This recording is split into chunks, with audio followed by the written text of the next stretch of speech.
guys, welcome back to my channel. Pangit nung setup ng camera. This is Jen. Thank you for watching this video. So today, punta tayo sa Manhattan. Magpapa-FBI fingerprint card tayo for California license. So kailangan siya, since hindi ako sa California nakatira, I'm here in New York base. So, basically, kailangan mo ng FBI. Kung nandun ka sa California, pwede kang live scan. Pero since nandito ka out of state of California, kailangan mo ng manual fingerprint. Bakit na setup ng camera? Sorry guys. I was trying my best to get the best angle. Pero ito na yung pinaka-the best. So, mag-makeup na tayo. Quick! Okay. So what I have here, ano lang naman, basic lang yung mga makeup ko. Hindi naman ako expert when it comes to makeup din. So, I'm using NARS. So, habang nagpe-prep ako, kuwentan ko kayo tungkol sa application ko sa California license. Ang hirap pala magsalita habang may ginagawa. First time ko to eh. Okay. So, don't bash me na hindi ko binasahin. Basta yun na yun. I'm comfortable with this. Ay guys, so yun, going back to California application of my license, I started it on October. No rush naman. So I submitted everything. Good thing I still have the EDAS. So if you guys want, if you already applied for sa New York license, yung visa screening nyo, ganun yun, for sure, may CGFNS kayo. Pero hindi siya nagtuloy-tuloy. Sa February na ngayon, hindi pa rin tapos application ko for California.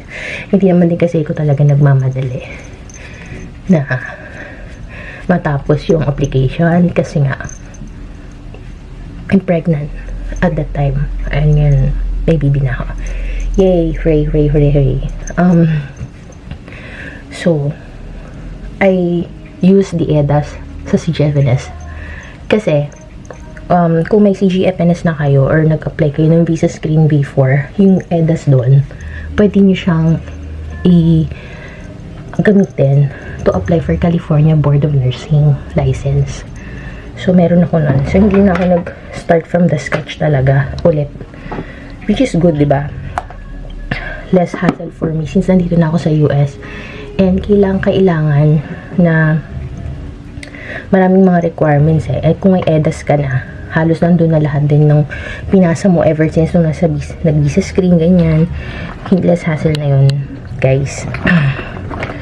And so, I recommend na gumamit ka ng EDAS earlier, parang hindi na tumatanggap ng EDAS.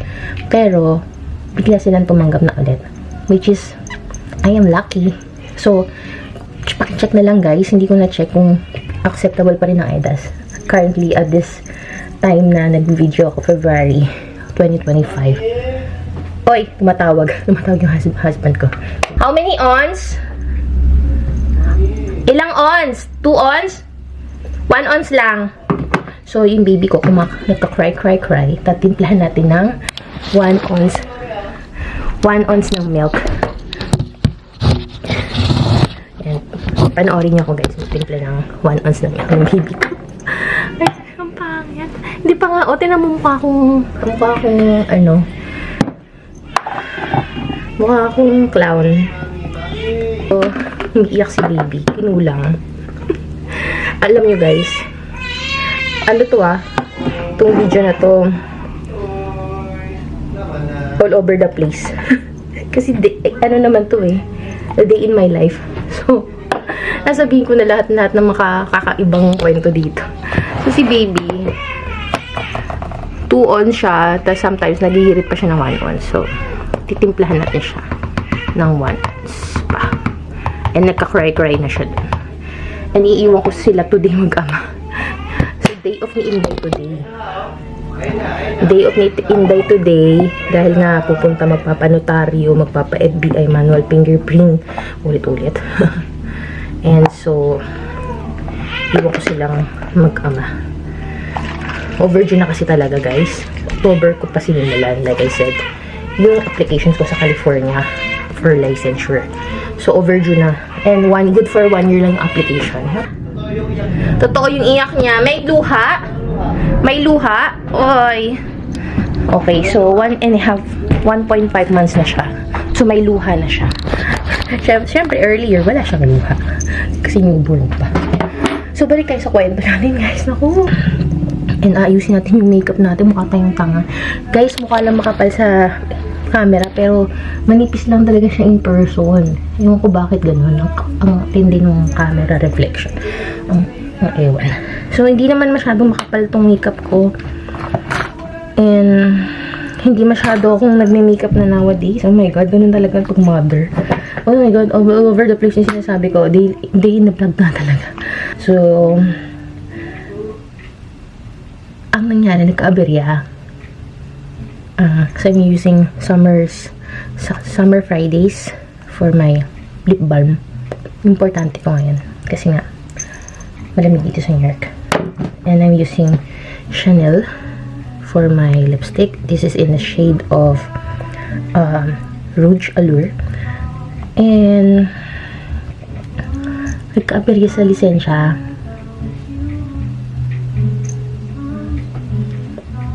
Kasi hindi sila nag-renew ako ng napakaaga sa New York license ko. And I don't know how, and I don't know why, ang nagre-reflect sa California system nila is activated pa yung license ko for next year, which is 2025 of my birthday, which is January 8. Kasi ang license ito every birthday mo. So activated pa siya for this year. Hindi siya activated 2024, which is weird kasi nag-work ako sa nurse dito sa New York. So, weird yun, guys. Kasi, lisensyado ka naman talaga. Kaya ka nga nag-renew ng license. Kasi nga, na-expert na siya. Pero, ang nag-a-appear sa system ng California is, wala akong license na mag-activate pala siya this year. So, October pa yun. So, hindi ko na, minessage ko na yung New York, yung California, na pinaglalaban ko na activated siya. Parang, how come? Nag-renew lang naman ako, ganyan-ganyan. Pinaglalaban nila na, no, wala kang lisensya. May lisensya ka, it's just that it's activated for 2025. Oh my God, ang weird, diba? Weird do yun, guys. Anyway, hindi mo na kaya ipaglaban yung mga ganung bagay-bagay. Especially kung kausap mo is mga taga-board of nursing na. Diba? Yung mga nag-a-assess. And si Bufara yung nag-a-assess sa akin. So, hindi ko na rin pinaglaban, guys. Kasi nga, ano sinabi, yun na yun. So, hinintay ko, January 2025, this year, activated na siya. So, since activated na siya,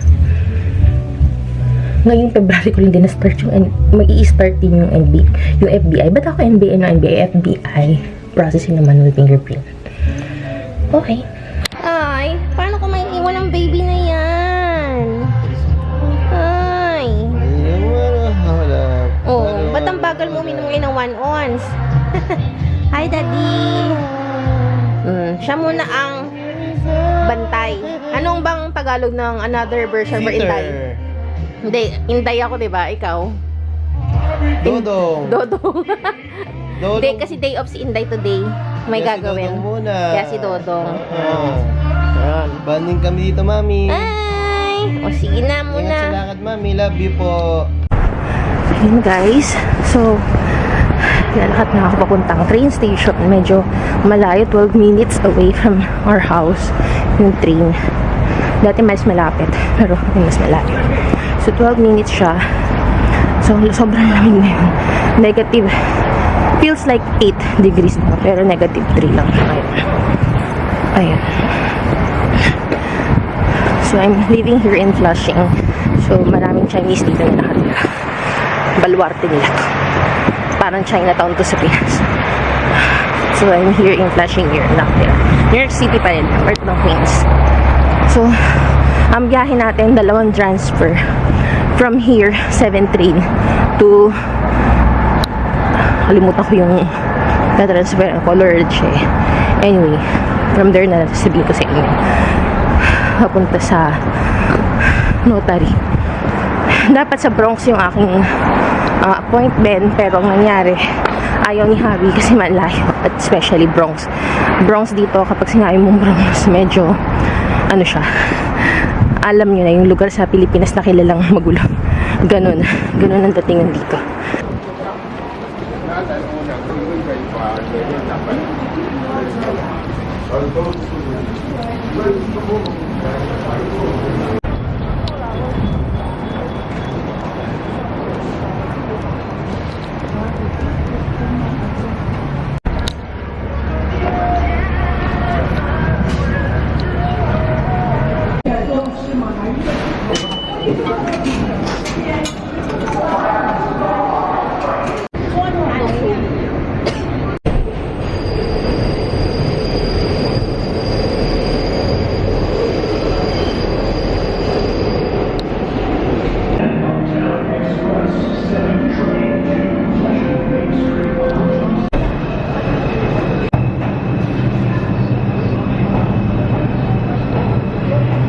Hi guys.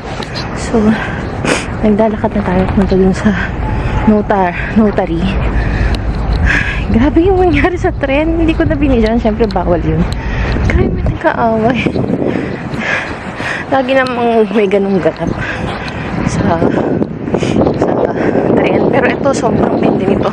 Halos magpatayan silang dalawa. Anyway, more on sigawan naman sila. As long walang pisikalan. More on siga ang babae kasi. Anyway, ganun talaga dito sa New York City. So, tapos na ako mag-manual fingerprint. Hindi ko na syempre ni-record yung ginawa ko doon. Bawal kasi yun. Notary. And, we're done. Ipapadala ko na siya sa USPS. And, I'm thinking bukas na lang. No hurry naman eh.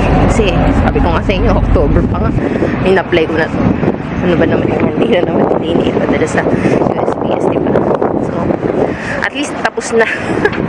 So, para lang sa manual fingerprint, napakalayo nitong lugar na to.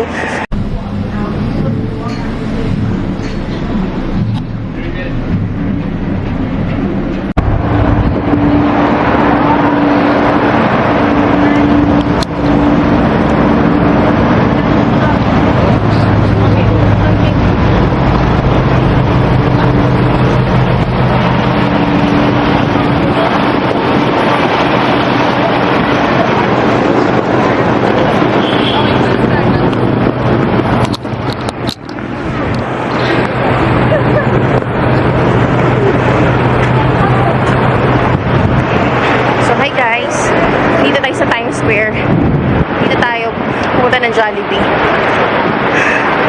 para bumili lang ng spag. And kasi para may pasalubong. So Times Square, may Jollibee. May malapit naman sa amin na Jollibee yung Woodside, pero I prefer here kasi mas dito naman na din. So bakit pa magpapakalayo? Dito na lang, and then balik ulit ng subway punta sa amin. Alright, so Times Square, New York City. Yan.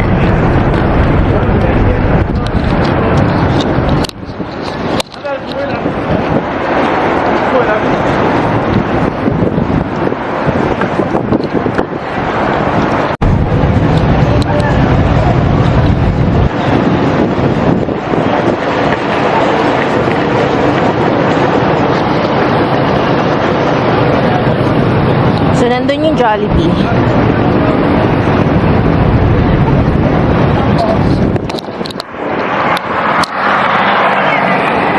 So, tatawid tayo.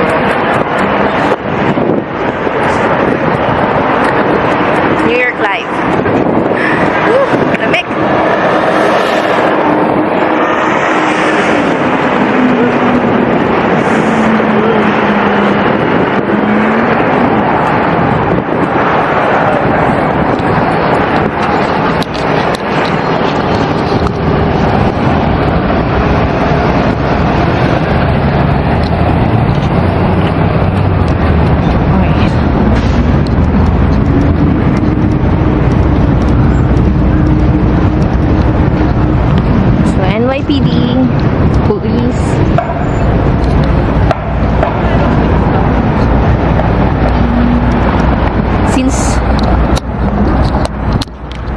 madalas na tayo dito sa Times Square. Alam na natin agad yung direction.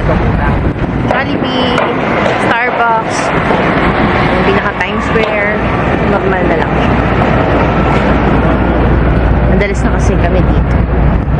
Ayun. Ang sarap. Kung alam mo yung last kong punta dito, nung birthday pala ni Chi, nanood kami ng yung palabas ni Catherine sa AMC. Yun. So, nung November pa yun. And buntis pa ako nun. So, ang gaan lang maglihat ngayon kasi syempre, hindi ka na buntis. Wala ka nang dala-dala. Ayan. Ito yung famous Carlos Bake Shop. Times Square. And then, katabi niya yung Jollibee. Uy, yung Times Square.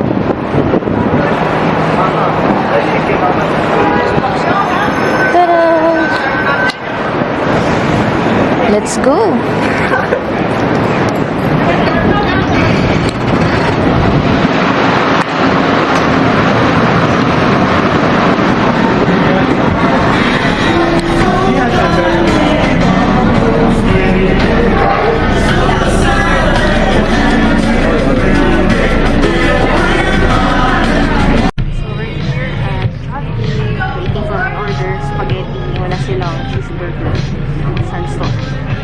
Order nila ako ng app na peach mango pie.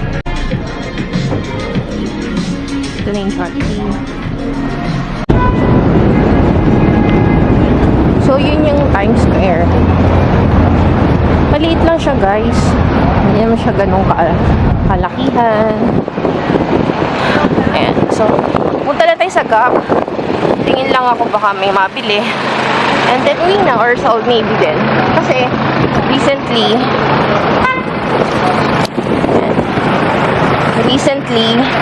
naubusan ako ng pantaas, pambahay. Eh, bili tayo ng something pantaas. Tingin lang tayo.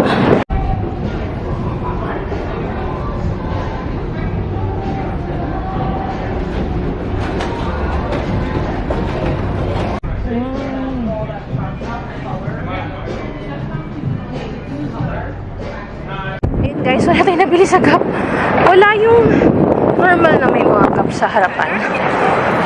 Meron lang yung plain shirt. Kaya tamad na ako